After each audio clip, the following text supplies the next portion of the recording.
खरीप हंगाम तोंडावर आला असल्याने शेतकऱ्यांची बियाणे खते घेण्यासाठी लगबग सुरू आहे। सुरगाणा तालुक्यात भात पीक प्रामुख्याने असून तालुक्यात शेतकऱ्यांनी हंगामाची पूर्वतयारी सुरू केली आहे। शेतकऱ्यांना गुणवत्तापूर्ण बियाणे व खते मिळावी, बोगस बियाणांवर आळा घालता यावा म्हणून कृषी विभागाने तालुका स्तरावर भरारी पथकाची नियुक्ती देखील केली आहे। कळवण उपविभागीय कृषी कार्यालयातील तंत्र अधिकारी तथा quality control inspector Rajendra Gavit यांनी सुरगाण्यात अचानक कृषी सेवा केंद्रांना भेटी देऊन याबाबत पाहणी करून दुकाने व गोडाऊन तपासणी केली।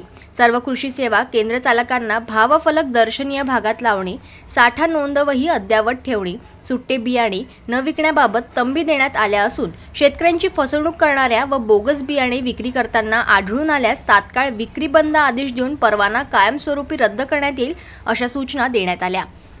उपस्थित शेतकऱ्यांना परवानाधारक विक्रेते यांच्याकडूनच बियाणे खरेदी करून पक्के बिल घेण्यात यावे। सदर बियाणांची पिशवी व मुठभर दाणे बिलासह टॅग पीक कापणी पर्यंत जतन करण्याबाबत मार्गदर्शन केले। तसेच बियाणे व खते त्यावर नमूद किमतीपेक्षा जास्त दराने विक्री केली जात असल्यास किंवा खते लिंकिंग किंवा निविष्ठाबाबत कुठलीही तक्रार असल्यास तालुका स्तरावर तालुका कृषी अधिकारी तसेच पंचायत समिती कृषी अधिकारी यांच्याकडे तक्रार करावी अथवा जिल्हा स्तरावर 7821032408 या व्हॉट्सअप क्रमांकावर तक्रार करण्याचे आवाहन राजेंद्र गावित यांनी केले। जनमत लाईव्ह न्यूजसाठी बोरगावमधून लक्ष्मण बागुल यांची रिपोर्ट।